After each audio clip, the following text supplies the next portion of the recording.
Welcome back to Sunrise Daily. Our next segment is focusing on mainstreaming disability issues in our electoral system. And so we've got Mr. Jake Pellet joining us now. He is the CEO and founder of the Albino Foundation. He joins us virtually. He's here to make a case for inclusivity in our electoral process. Good morning, sir, and thank you for joining us on the program today. So, good morning, Chamberlain. Thank you for having me. Yeah, well, we've seen quite a number of advocacy, different groups trying to highlight on what we should focus on and ensure we don't miss out on some relevant things. So concerning this particular matter, where are we actually in the scheme of things? Well, inclusivity has become the order of the day. We are the front runner in the democratic process. We've gone from policy to practice, making sure that our agitation is driven by policy and legislation. And of course, the framework, which is the tool for driving inclusivity.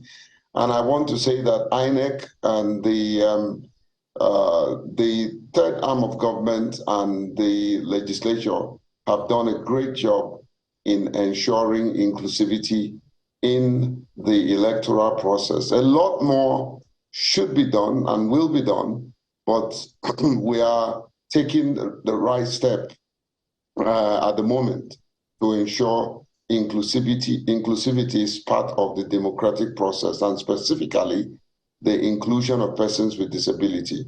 That's what I dream of. That's what I am dying to see. Okay, so could you give us a picture of what kind of steps has been taken so far? Perhaps I know that you demand certain steps from the political parties themselves concerning their campaigns.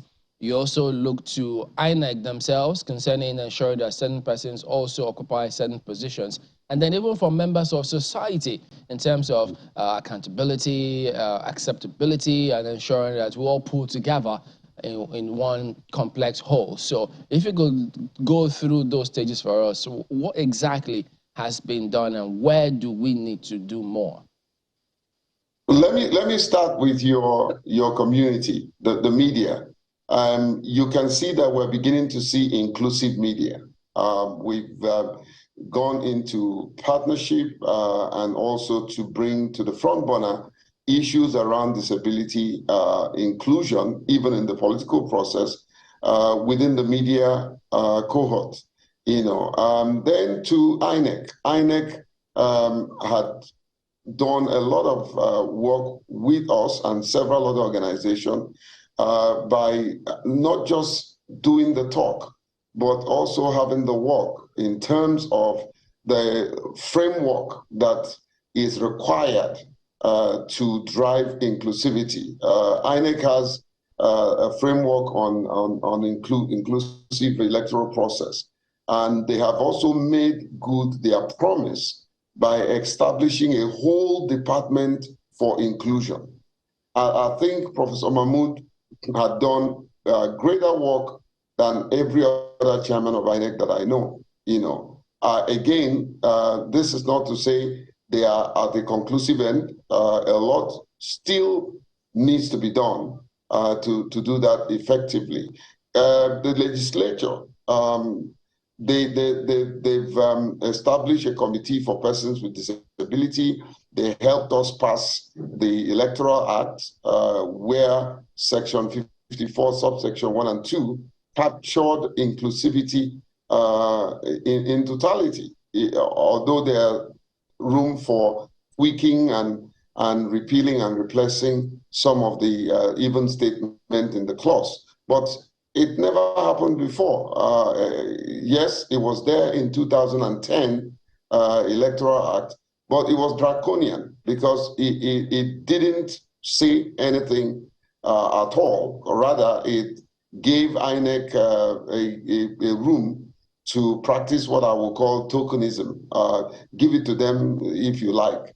So that also is a milestone. And of course, the disability law, which has been passed and signed into operation by the president, the establishment of the National Commission for Persons with Disability, the development partners coming to grant funding for a lot of OPDs, that's organizations of persons with disability, to actually play big in the process. So the use of data by INEC, which is, I think INEC has the most credible and verifiable data of eligible voters with disability.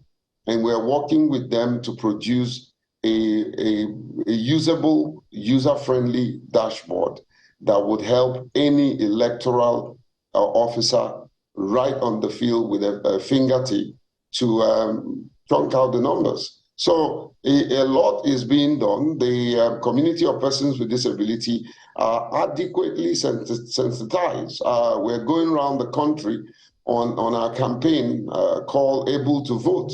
We're going around the country to ensure the participation of persons with disability holistically. So a lot is being done. Before now, nothing would have been said about inclusivity. And now, big networks are beginning to give us the opportunity so that our voice will be counted. That never happened in the past, you know. So it's a good development, and we cherish it, and we want to see that will continue and not have a stopgap. Well, one of the things that one would naturally wonder about is, I mean, you've talked about the things that INEC has done. I'm pretty sure there will be concerns. After all, there's no such thing as perfection, right? So what are the expectations? But before I go to that one, I'd like you to speak to what people need to know in order to give all necessary assistance to people with disabilities in different parts of the country, especially as elections build up. What are the things you would like to see? Government has played its part. I mean, that's what you're saying. INEC has played its own part. What are the kind of partnerships you would like to see from people to, in terms of partnering with people with disabilities? Let me start with your constituency, the media. I would like to see Channel partner with many of our OPDs to get these presidential candidates and hold them accountable. Every one of them, I haven't heard any of them say anything around for persons with disability. What is their manifesto? What's their plan? What's their social contract with the community of persons with disability? They're saying that a few have said for women, for youth, which is something that I also advocate for. But we need to know a definite plan for 16% of the electorate. 16 is expected that persons with disability will constitute that percentage. You know, that's a critical number. That's a number that if they don't vote you, you will lose an election. And yet, the candidates are not saying anything about these numbers. Are they going to treat us the way the society has always been treating us? Oh, you don't matter. It doesn't matter. All you need to do is give them bags of rice or give them small money, and they will. But no, we are maturing and evolving, and I want the nation to know that this time, not our voice will count, our vote will count, and we will give it to one person that we can trust will factor our issues. So for the media, we need more publicity. We need more discussion. You know, a big network like yours, putting up this kind of discussion will go is going a lot more than meet the eyes. we want to see INEC to truly implement the things that we have been saying and doing and providing for them over all these years. Implement access to polling units on that day of election, implement training of ad hoc staff to understand our need and to implement priority voting. For the society themselves also have a role to play. When we come to the polling unit, allow us the right of voting first, which is covered by law. It is covered in Electoral Act Section 54, subsection 1 and 2. It is there. It's legal for us to be given the right of voting before others. We want to also the intersecurity agencies to understand our needs and not intimidate us and shove us behind and say, "Oh, you person with disability, can you even vote?" I think my research, we have focused on 3-tier approach to getting inclusivity. Approach number 1 is we have developed a guideline that INEC management has approved. We are at the verge of printing.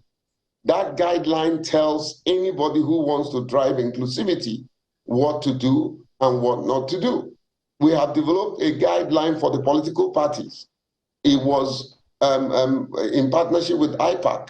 If the political party follows that guideline, they will know that they will have to mainstream inclusivity in their manifesto. We have developed a guideline for intersecurity agencies, the army, the police, the customs, the road safety, civil defense. If they follow those guidelines, they will know what to do, not only on the day of election, before election, the day of election, and after election. All of these guidelines, there are portions, there are sections for persons with disability, for them to know what to do, how they will cast their vote, and what they can tell any of these operatives if they stop them. Well, it will be interesting because, the guidelines that you're talking about, we're not just talking about, say, women or children here. We're talking about 16% of the voting population, as you said, spread across all sectors, across all organizations, across all spheres of life in our country. Well, perhaps one way to go about it would then be how we dissipate these plans that you have to the various communities, private sector, public sector, and all of that, and how they take it on. What kind of reaction have you gotten from any organization about this, about implementing these guidelines that you're suggesting? Let me start with, and this is not commercial. Let me start with my funding partner, the European Union. We took these templates to the European Union, and they found it worthy. And they are providing, some resources, for us to be able to do this, And so that's in regards to funding.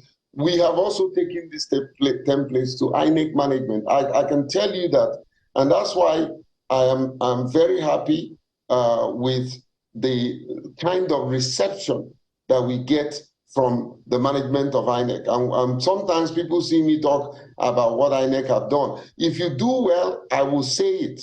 If you don't do well, I will say it. There was an election that I wasn't happy the way it was conducted. I confronted Professor Mahmoud face to face, said what I want to say. You understand? We must learn to criticize constructively. And that's my principle. So part of the things that I am here doing in Sokoto, I'm beginning to also look at the grassroots democracy, which oftentimes we don't pay attention to. So we are supporting the SIEC in Sokoto, and we are scaling it up to the SIEC at the national level by providing the same platform, the same tools the same Mr. Pele, capacity. just 1 second. I was asking about how you communicate those plans to various communities. You've taken it to INEC. INEC has approved it, but I mean, has supported it.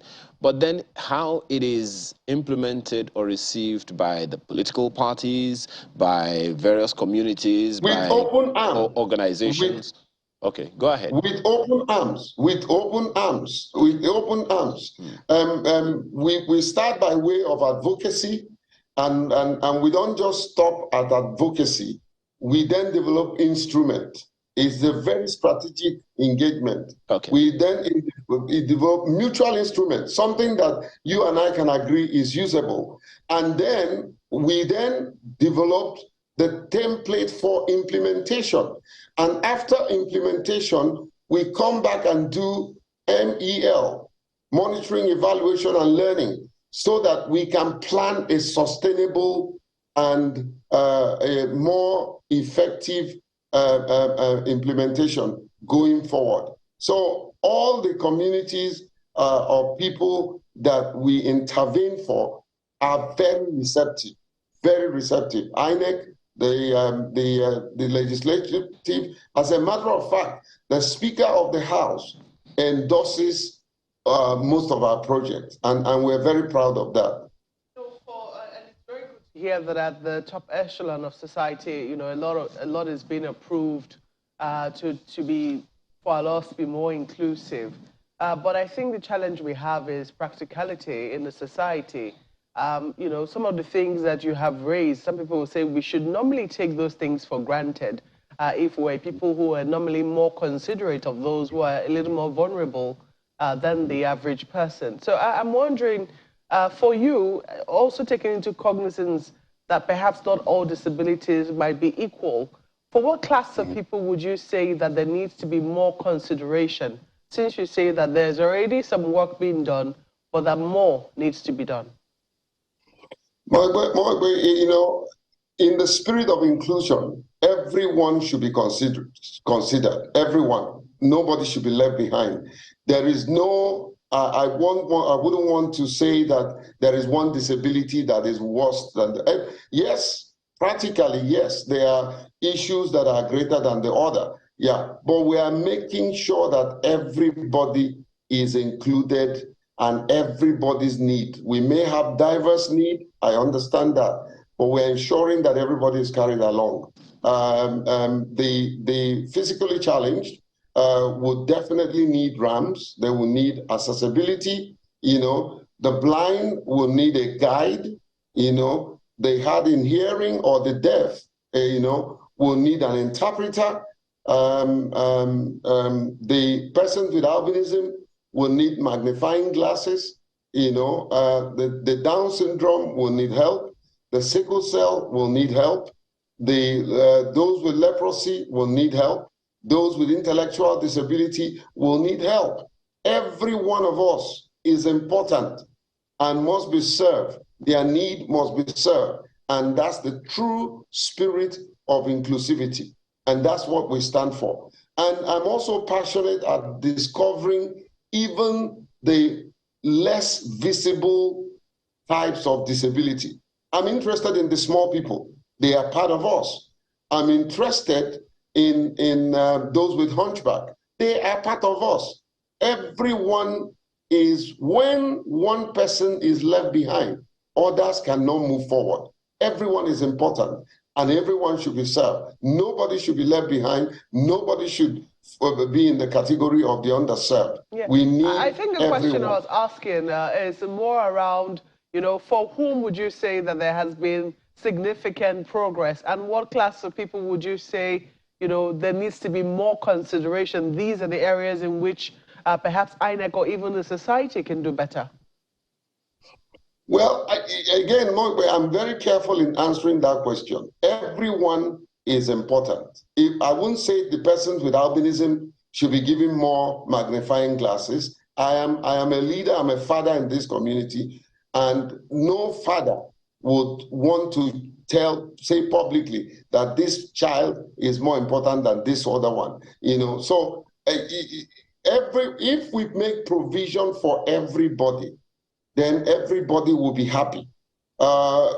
In terms of numbers, yes, I agree. For instance, it will surprise you that in the INEC database, persons with albinism have registered more than every other category of persons with disability. Again, this is verifiable, evidence-based claim. Walk into INEC and go to ICT department, they will give you this data. It's verifiable. It's evidence-based. So I won't say because of that, emphasis should be laid on providing for persons with albinism alone. No, everybody. We need equal level playing ground for everybody. Take, for instance, the persons with leprosy have been undermined, just like persons with albinism in the past. So everyone should be catered for. Let's even discover the underserved, the people that we haven't discovered. I am passionate about what is happening in the IDP camp. So we're also taking our intervention to those in the IDP camp. I'm very passionate about what is happening to women. I'm a he for she, and more way I'll be happy one day for someone like you to become the president of this country. We'll be happy to tell you. So, Mr. Jacob Pele, we do thank you for your time this morning. He's the CEO and founder of the Albino Foundation. Thank you very much indeed, and all the best. Thank you, Chamberlain. Thank you for the work you do. Thank you.